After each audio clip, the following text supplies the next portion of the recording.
कुछ उसी तरीके से इसे सिद्ध किया जाएगा, ठीक है ना। बस अंतर थोड़ा यह होगा कि इसमें भी वर्ग करना पड़ेगा, ठीक है ना। वर्ग कैसे किया जाएगा इसे ही समझना है। देखिए लिखेंगे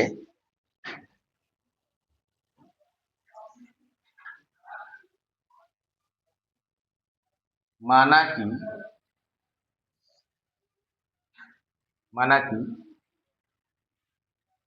√3 प्लस √5 एक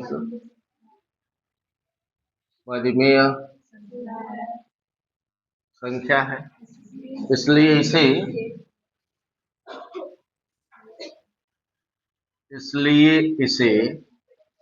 P/Q के रूप में लिखा जा सकता है, ठीक ना जी, लिखा जा सकता है, ठीक है ना। जहां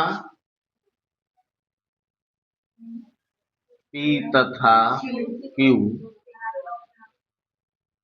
दोनों धनात्मक पूर्णांक हैं एवं P तथा Q के एक के अतिरिक्त कोई अन्य उभयनिष्ठ गुणनखंड संभव नहीं। लेकिन चूंकि इसमें हमें आगे इसकी आवश्यकता नहीं है, ठीक है ना, गुणनखंड की, सुन रहे हैं, क्योंकि अकेले अकेले नहीं ना है, दो गुण है। अकेले अकेले रहता तो गुणनखंड की आवश्यकता होती, गुणनखंड वाला नियम लगा करके हम लोग करते, इसलिए गुणनखंड की कोनो जरूरत नहीं है, इसलिए आगे हम इसे नहीं, केवल इतना ही। समझ में आया। अब आगे क्या होगा, अतः अब इसी को आगे क्या लिखा जाएगा, अर्थात, ठीक है ना, √3 प्लस √5 इक्वल टू Q, ठीक है ना। अब इसमें से किसी एक अपरिमेय संख्या को इधर छोड़ दो, दूसरे को दूसरे साइड चलेगा, ठीक है ना। किसी एक को, मतलब √5 को या √3 को एक साइड रहने देंगे, दूसरे वाले को उधर लेकर चले जाए। मान लीजिए हमने √3 को इधर छोड़ दिया, तो उधर P/Q हुआ माइनस में रूट, ठीक है ना। अब दोनों पक्षों में वर्ग कर लेते हैं, दोनों पक्षों में क्या कर लेते हैं, लिखेंगे दोनों पक्षों में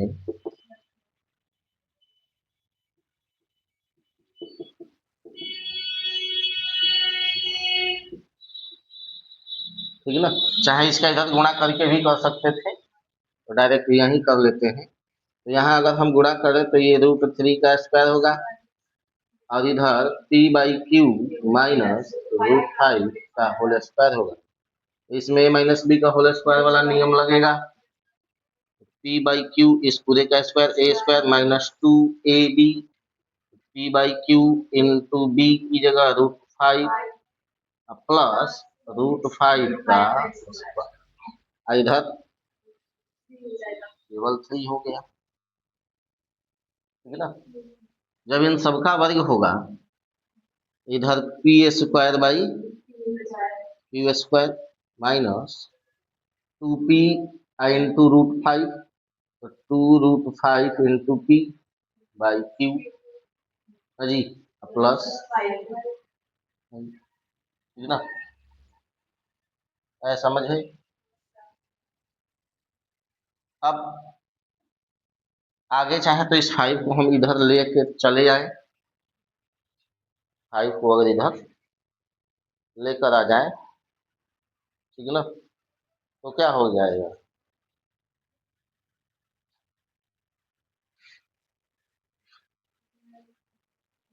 5 को इधर लेकर के आओ, तो 5 अगर इधर आएगा, ठीक है ना, तो 3 इधर से है, तो 3 माइनस 5, 3 माइनस 5, ठीक है ना। और तो मैंने बचा क्या, P² माइनस 2√5 इंटू P/, ठीक है ना,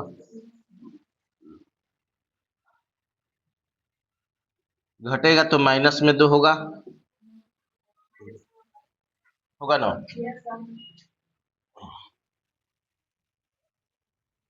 माइनस में 2 हुआ और इधर P square by q square minus, इसको यहाँ लिख लेंगे,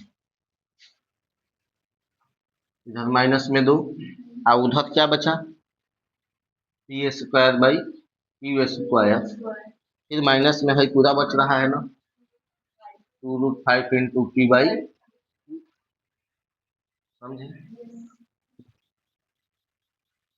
क्या है जी, अब बोल रहा है। अब हेटरा के हेने भेज दो, इस 2 को उधर लेकर चले जाओ, तो ये जब इधर आएगा तो ये प्लस में हो जाएगा, मतलब 2√5 by into p by q equal to, भाई 2 उधर जाएगा, p square by q square plus में 2 हो गया ना जी।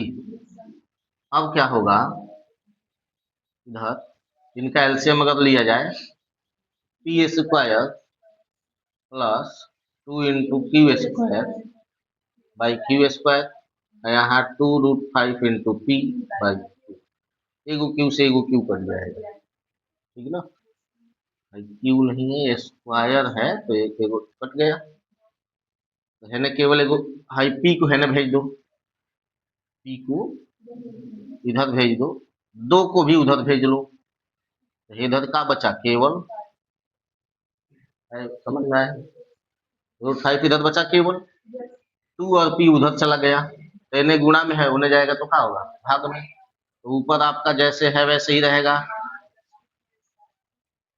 और बट्टा में 2p इंटू, ठीक है ना। अब इसमें देखो P2Q, 2p और q, यही ना 2 चीज इसमें है, ऊपर से नीचे तक यही ना 3 चीज दिखाई दे रहा है, 2p और q, तो ये तीनों के तीनों क्या है, परिमेय संख्याएं हैं, मतलब धनात्मक पूर्णांक है, अतः हाई क्या हो जाएगा, परिमेय संख्या, ये पूरा का पूरा क्या हो गया, परिमेय संख्या। रूट वाली कोई संख्या तो उधर नहीं ना बची हुई है, तो जब रूट वाला कोई बचा होता तो वह परिमेय कहलाता, लेकिन रूट वाला कोनो संख्या उसमें नहीं है, तो ये क्या है, परिमेय संख्या, ठीक है ना, समझ में आया। लेकिन है ना रूट वाली संख्या बचा हुआ है, ये क्या है, अपरिमेय, √5 तो एक अपरिमेय संख्या है, पहले ही से भी किए हुए है, एक अपरिमेय संख्या एक परिमेय संख्या के बराबर कैसे हो सकती है, नहीं हो सकती है, तो विरोध उत्पन्न हो जा रहा है, तो लिखेंगे चूंकि 2, पी तथा क्यू तीनों धनात्मक पूर्णांक हैं, समझे, इसलिए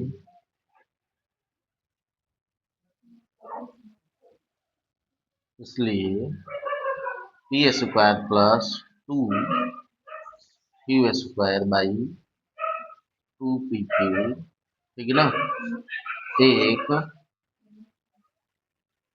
परिमेय संख्या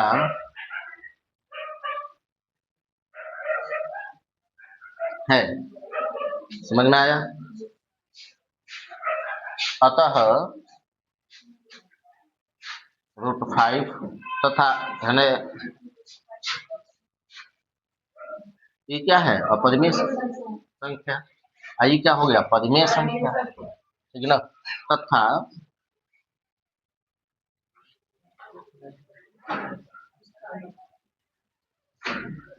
तथा √5 एक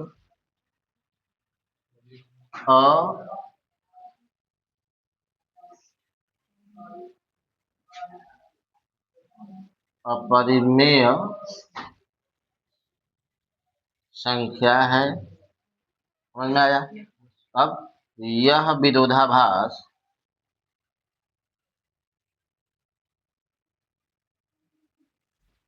हमारी गलत कल्पना के कारण प्राप्त हुआ है,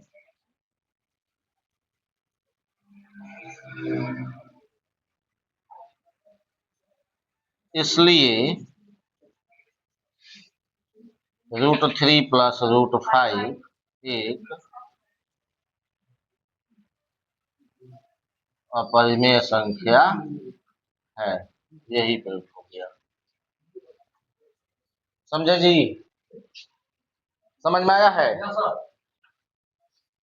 बोलो जी। क्या किया गया है इसमें? सबसे पहले ये मान लिया गया है कि यह क्या है, परिमेय संख्या, ठीक है ना।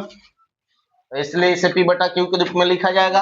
और हम तो जानते ही हैं कि P तथा Q दोनों क्या है, धनात्मक कोण है ना जी। नीचे वाली लाइन नहीं लिखे हुए हैं क्योंकि उसकी इधर कहीं जरूरत नहीं, ठीक है ना। अब इसमें भी इसको लिख दिए हैं P बटा Q के रूप में। जब P बटा Q के रूप में लिख दिया गया है तो केवल एक अपरिमेय संख्या इन्हें छोड़ दिए हैं, दूसरे वाले अपरिमेय संख्या को, ठीक है ना। जैसे कह रहे पहले हम लोग कर रहे थे 6 प्लस √2 वाले में, ठीक है ना, कि परिमेय संख्या एक तरफ और अपरिमेय संख्या एक तरफ कर रहे थे ना। वैसे ही एक संख्या को इधर छोड़ दिए हैं, अपरिमेय संख्या को दूसरे वाले को भेज दिए। अब इसमें क्या किए, दोनों पक्षों में वर्ग वर्ग का नियम लगा दिए हैं पूरा। तो इधर a-b का होल स्क्वायर का सूत्र लगेगा पूरा का पूरा, इधर इसका √3 का स्क्वायर हुआ तो केवल 3 हो जाएगा। अब इन्हें चूंकि 5 भी आ रहा है, आ रहा है 5 को इधर भेज लिए तो ये घट करके क्या आ गया, -2, ठीक है ना, -2। अब इधर जोड़ा गया इनका नियम जो भी लगाया था, ठीक। इसमें से दिखाई दे रहा है कि इधर अब 2 हो गया माइनस में, तो -2 तो एक परिमेय संख्या। अब क्या करेंगे, इसको दूसरे साइड भेज दिए। इधर ये भी परिमेय संख्या दिखाई दे रही थी, लेकिन है में √5 दिखाई दे रहा था ना जी। √5 तो एक अपरिमेय संख्या है ना, इसलिए इस पूरे चीज को हम दूसरे साइड छाट दिए।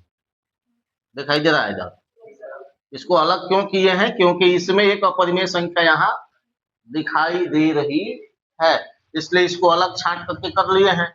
बाकी इस 2 को भी इसके साथ भेज दिए हैं, तो जब 2 उधर गया तो उधर प्लस में हो जाएगा। अब यहाँ जोड़ का नियम लगा लिए, नीचे क्यू क्यू कट गया, एगो क्यू इधर था, दूगो क्यू उधर था बट्टा में, एगो कट गया, एगो बचा है इधर से 2 और साथ में p है, इन दोनों को भी उधर भेज लिए, तो अब केवल √5 बच गया। अब केवल √5 और इधर जो भी संख्याएं हमें दिखाई दे रही है, इन सबको अगर ध्यान से देखा जाए तो इस पूरे भिन्न का ये पूरा भिन्न जो है एक परिमेय संख्या बन रहा है।